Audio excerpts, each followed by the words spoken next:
Hello, আজকের দিনটা start করছি সকাল থেকেই। কি করব আমার ইউটিউব ভিডিওতে আমি যখন অনেক দিন পরে দেখব তখনও যেন আমি এগুলো দেখতে পাই। তো আজকে সকালবেলা প্রচণ্ড ঠান্ডা লাগছে, কারণ কালকে রাত্রে এখানে বৃষ্টি হয়েছে। তো বৃষ্টি হওয়ার কারণে আজকে এখনো পর্যন্ত সকালটাই যেন মেঘলা মেঘলা হাওয়া বইছে, আর মেঘলা হয়ে আছে, আর বাতাস বইছে একদম, মানে যখন দিচ্ছে একদম ঝাপকা হাওয়া দিচ্ছে। তো প্রচণ্ড ঠান্ডা লাগছে।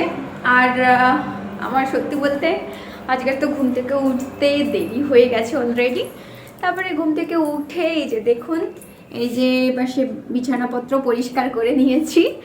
আর দেখুন একদম রোদ নেই, জাস্ট দেখাচ্ছি আপনাদেরকে। এই হালকা, একদম হালকা না দেখানোর মতো এরকম রোদটা উঠেছে।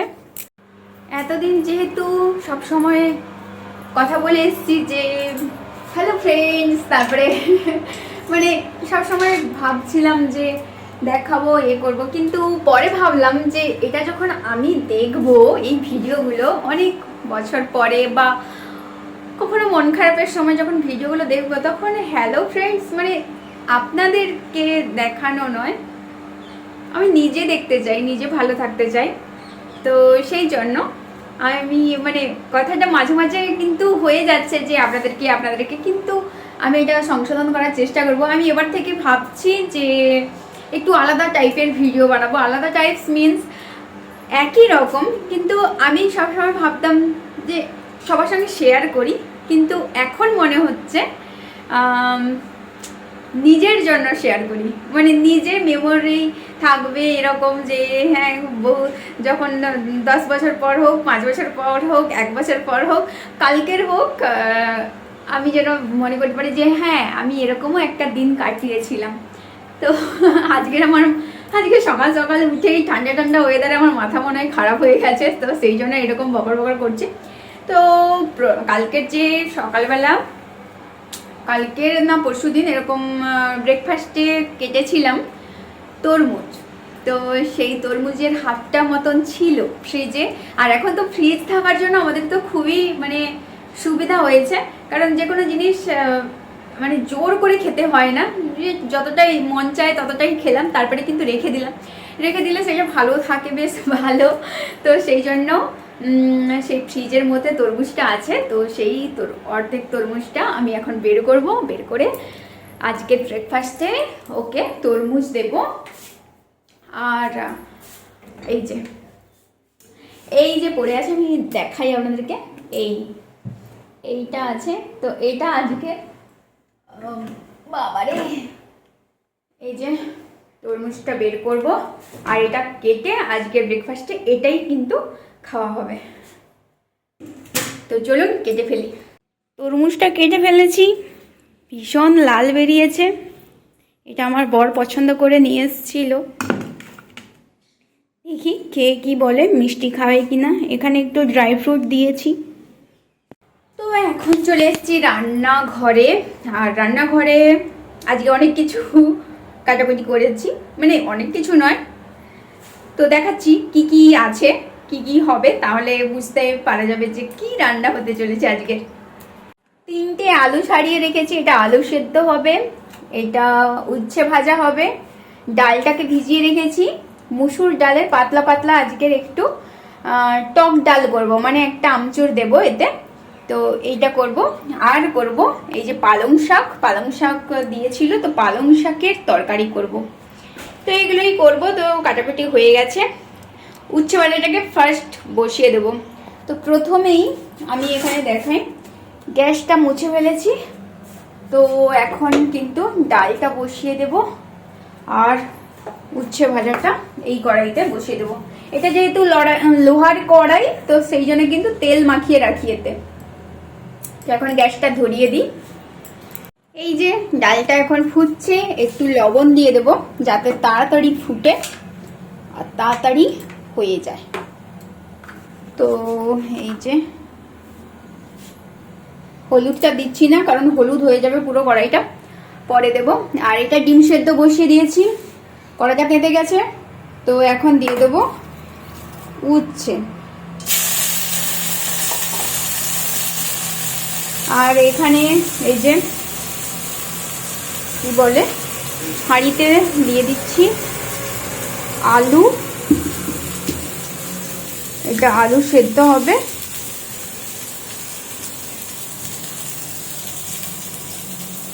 কমিয়ে দিই।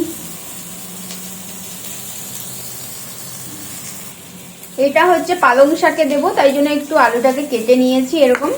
আর এবার ভাতটা বসিয়ে দেবো, ডিমটা হয়ে গেলে এটাতেই কিন্তু আলু সেদ্ধ আর ডিম সিদ্ধ ভাত বসিয়ে দেবো। তো খুন্তিটা কোথায় রাখলাম? কালকেরই বুঝেছি জীবনের আসল মানে হচ্ছে কালকের ওই বৃদ্ধ যে প্রাপ্তবয়স্ক শাশুড়ি মাদের বয়সীর মহিলাদের সঙ্গে কথা বলছিলাম, আর ওনাদের ভালোবাসাতে বুঝেছি যে আসলে জীবনটাতে আনন্দ করতে হবে। এইরকম নয় যে আমি কি করছি না করছি, এখান থেকে কবে পয়সা আসবে, কবে কি হবে, এসব জিনিস নয়, মন থেকে হ্যাপি থাকা উচিত। কোথাও না কোথাও আমি সবসময় ভিডিও বানাতাম এই কারণেই যে টাইম পাস, জাস্ট আমার মনে হতো যে আমি এটা করছি ওটা করছি, মানে কিছু একটার মধ্যে এনগেজ থাকা। কিন্তু আর সবসময় এটা মনে হতো আমার ভিডিও কতজন দেখছে এরকম মাঝে মাঝে টুকটাক কিন্তু চেকও করতাম। কিন্তু এখন থেকে ভাবছি এগুলো আর করব না। মানে কালকের পর থেকে আমার সত্যিই মনে হয়েছে যে এসব কিছু নয়, হ্যাঁ আমি কি করছি কি না করছি সেটা আমার খুশির জন্য করব। আমার খুশির জন্যই আমি এতদিন ধরে করে এসেছি। কিন্তু কোথাও না কোথাও মনে হতো যে এটা করলে এটা এটা মানে 10 বছর পরেও দেখছি যেরকম, আবার ঠিক আছে 10 বছর পরে দেখছি, বা পরে আমার বিয়ের ভিডিওগুলো আমি করছিলাম, বা বিয়ের আগে আনম্যারিড অবস্থায় কীরকম ভিডিও বানাচ্ছিলাম, তো সেগুলো আমার কোথাও না কোথাও ভালো লাগছে। কিন্তু কোথাও না কোথাও আবার মনে হয় যে মাঝে মাঝে ভাবতাম আচ্ছা সবাই তো ইউটিউব করে পয়সা পায়, আমি কেন পাচ্ছি না? তো এরকমও আমার কিন্তু মনে হতো। কিন্তু এখন থেকে সেই ধারণার মধ্যে ক্যান্সেল হয়ে গেলাম। আমার মনে হচ্ছে এখন আমি নিজের জন্য বাঁচতে চাই, নিজে যেটাতে হ্যাপি থাকবো তো সেটাই আমি করব। তো ভালো লাগছে আজকে আমার মনটা, মানে কাল থেকে আমার জানি না কেন আমার মনটা ফ্রেশ হয়ে গেছে। আর সত্যি জীবন কত সুন্দর। আমি সবসময় ভাবতাম কি হচ্ছে, সবসময় নেগেটিভ পিপল কেন সবসময় আমার সঙ্গে, মানে আমি সবসময় চাই যে আমি একটু পজিটিভলি থাকি, সবসময় পজিটিভ কথা বলি বা কিছু। কিন্তু আমার সঙ্গে যারা কথা বলতে আসে তারা কিন্তু বেশিরভাগ মানুষ কার এটা হয়নি, কার ওটা হয়নি, কার শাশুড়ি মা কি বলে দিয়েছে, কার শ্বশুর বাড়িতে ঝামেলা, কার দেওরের সঙ্গে কি হয়েছে, এই সব পিপল কেন আসে আমার জীবনে? তো ভাবতাম, কিন্তু এখন থেকে সেই ভাবনা আমার মধ্যে নেই। আর আমি কোথাও মানে ওদের কথা শুনতাম, কিন্তু আমি নিজে থেকে বলতে পারতাম না কিছু, কারণ আমিও সেই একই এতেই আছি, কিন্তু একই প্রবলেমেই আছি, কিন্তু আমি কোথাও না কোথাও সেটা বলতে পারতাম না যে আরে ভাই আমিও তো ওই একই প্রবলেমেই আছি। কিন্তু এখন মনে হয় যে না, ওই তখন মনে হতো কি বলবো ঘরের কথা বাইরে, মানে লোককে কি বলবো, এরকম একটা মনে হতো। কিন্তু এখন মনে হয় এইসব কিছু কথা বলবো না, নিজের মতো থাকবো, নিজে হ্যাপি থাকবো, নিজের মতন থাকবো, মানে নিজে যেটা করতে ভালো লাগে, যেটা করতে ভালোবাসি সেগুলোই করব। এটা এবার থেকে ভেবেছি, এখন থেকে। তো জীবনের একটা নতুন চ্যাপ্টার আমি স্টার্ট করছি এরকম থিঙ্কিং নিয়ে। জানি না কতদিন পারবো বা কি হবে, কিন্তু এরকম করার চেষ্টা করব। তো আজকে আমার মনটা ভীষণ হ্যাপি, আর আমি হ্যাপি হলে আমার মুখটা দেখতেও ভালো লাগে। আমি মাঝে মাঝে দেখেছি এই জিনিসটা। আর আমি যখন কষ্টে থাকি তখন আমার মুখটাও দেখতে খারাপ লাগে, কেমন একটা যেন মানে চোখগুলো কেমন ঢুকে যায়। চোখ অবশ্য এমনিতেই ঢুকে আছে, কারণ এখন একটু পড়াশোনা করতে হচ্ছে। সামনে পরীক্ষা, এই জন্য। তো চলুন, সরি, তো চলুন কেন বলছি, তো এখন আমি রান্না করব, তারপরে আবার কখনো ভিডিও করতে ইচ্ছা হলে করব। তো দেখুন ডালটা কিন্তু সেদ্ধ হয়ে গেছে, আর উচ্ছে ভাজাটাও কিন্তু এপাশে হয়ে গেছে। এখানে আলু আর গাজর কেটে রেখেছি। এটা টমেটো আর রসুন আর পেঁয়াজটা ডালে দিয়ে দেবো, পেঁয়াজ আর কিছুটা টমেটো এই যে পালং শাকের তরকারিতে দেবো, এই জন্য পালং শাকটাকে জলের মধ্যে রেখেছি যাতে কাদা বালিগুলো চলে যায়। আর এখানে এই যে শসা আর গাজরটাকে স্যালাডে কুটবো। তো এবার ডালটা চাপিয়ে দেব। তো প্রথমে উচ্চ ভাজাগুলো এই বাটিতে নিয়ে নিই।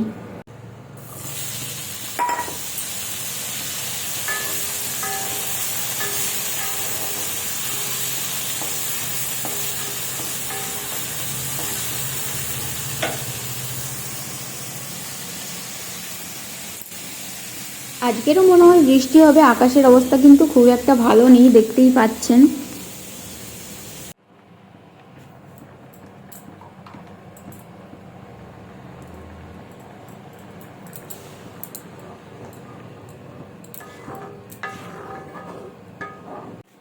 ডালটা হয়ে গেছে, ভাতটাও হয়ে গেছে। এবার ভাতের ফ্যানটা ঝাড়িয়ে দেব।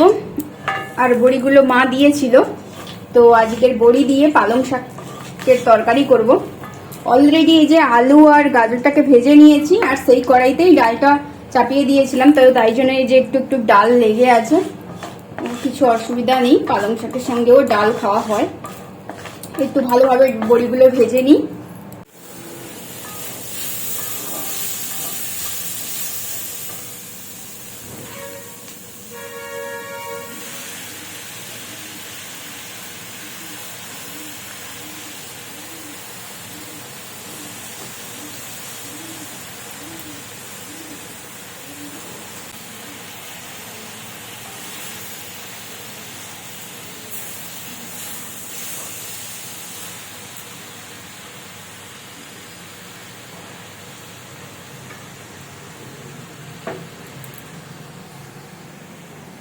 পালং শাকের তরকারিটাও কিন্তু একটু জল মরতে দেব। আর এখন কিন্তু হয়ে গেছে, দেখতেই পাচ্ছেন। এখন কিন্তু রান্নাঘর থেকে সমস্ত কিছু নিয়ে চলে এসেছি ডাইনিং প্লেসে। তো এখন ভাতটা বাড়বো, আর রায়তাও বানিয়েছি। রায়তাটা খেতে আমার বরের কিন্তু খুবই ভালো লাগে, তো সেই জন্য আমি প্রত্যেকদিন একটু করে রায়তা রাখি। এতগুলো আইটেম করছি যে আইটেম ফোনে আসছে না। তো এখন আমি রেডি হয়ে গেছি, কারণ আজকের আমার সেই সব প্রাক্তন বান্ধবীদের সঙ্গে, প্রাক্তন বান্ধবী মিন্স মানে অনেক সরি ভুল বললাম, প্রাক্তন নয়, প্রাপ্তবয়স্ক বান্ধবী, মানে আমার মা জেঠিমা, তারপরে ঠাকুমার বয়সী বান্ধবীদের সঙ্গে ঘুরতে যাব। আমি ওদের সঙ্গে থাকলে আমার মন ফ্রেশ থাকে, আমার ভালো লাগে কথা বলতে। তো চলুন, এখন রেডি হয়ে গেছি, তো এখন যাব ওনাদের সঙ্গে গল্প করতে। 5টা বেজে গেছে, আমাকে বলেছিল 5টার সময় যেতে, তো এখন 5টা 1 বাজে। আমি জাস্ট নিচে দাঁড়াবো, কারণ আমাদের কোয়ার্টারের পেছন পাশে ওরা থাকে, মানে আস্তে আস্তে হয়ে যাবে। তো সেই জন্য আমি টাইমিং একদম সেট করে বেরিয়েছি যে একসঙ্গে যাব, একসঙ্গে গল্প গুজব করবো। আর আজকে খুব সুন্দর হাওয়া বইছে, বেশ ভালো লাগছে। তো চলুন একটু গল্প করে আসি। আর সব দিদাগুলো বসে আছে, আর আমি আর এই দিদা করে একটু এই ফুল বাগানের দিকে ঘুরতে এসেছি। আর এই দিদা কিন্তু ছবি তুলতে ভীষণ ভালোবাসে, এলাহাবাদে এনার বাড়ি। তো আমিও বললাম যে বাবার সঙ্গে গিয়েছিলাম, আমার বাবাও আর্মি ছিল, তো সেখানে প্রয়াগরাজে স্নান করতে গিয়েছিলাম। তো উনি বলছে যে হ্যাঁ, ওই জন্যই আমাদের সঙ্গে দেখা হয়েছে আবার। তো এইসব কথা বলতে বলতে অনেকটাই কিন্তু হাঁটতে চলে গিয়েছিলাম। আর এই দিদা ছবি তুলতে এত ভালোবাসে, ও নিজে থেকেই বলছে যে আমার ছবি তুলে দাও, ভিডিও বানিয়ে দাও। ठीक है, हो गया। हाँ, ये हो जाएगा। बहुत अच्छा लगा।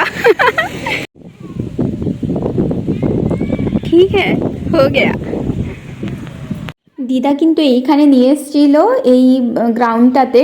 আমি এখানে আগে কখনো আসিনি। উনিই বলছিলেন যে এখানে ঘোড়াকে প্র্যাকটিস করায়, তো চলো দেখে আসবে চলো। তো আমাকে নিয়ে এসেছিলো, কিন্তু আজকের ঘোড়া আসেনি, তো সেই জন্য আমাকে বলছে আমি আবার তোমাকে পরের দিন নিয়ে আসবো। अब वहाँ पर फूल ही फूल है। इधर देखो। आज वो नवरात्रि है ना। इधर इधर उधर क्या चीज? अच्छा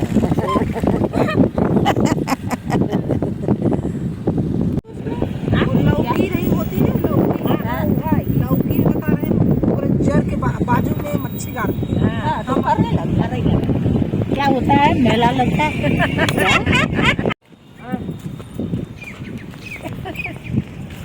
আজকে এত ঠান্ডা হাওয়া দিচ্ছে যে সবাই কিন্তু আজকের একটু তাড়াতাড়ি চলে যাচ্ছি, আর প্রচুর আনন্দ হলো। আর আমার বর এই যে দেখুন চলেই এসছে আগে থেকে।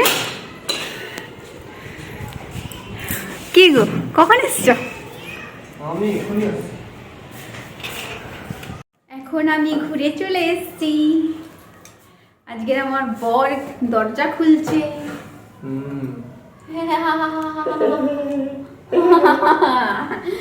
আনন্দে আছি আমি এখন আমার বন্ধু হয়ে গেছে, প্রাপ্তবয়স্ক বন্ধু। ভাল লাগছে, আমার আনন্দ পাচ্ছি আমি। আর আজকে মনে হয় বৃষ্টি হবে, এত ঠান্ডা হাওয়া দিচ্ছে, সবার ঠান্ডা লাগছে বলে তাড়াতাড়ি চলে আসছি, নাহলে আরো আজকে কিন্তু একটু গল্প গুজব করা হতো, বুঝছো?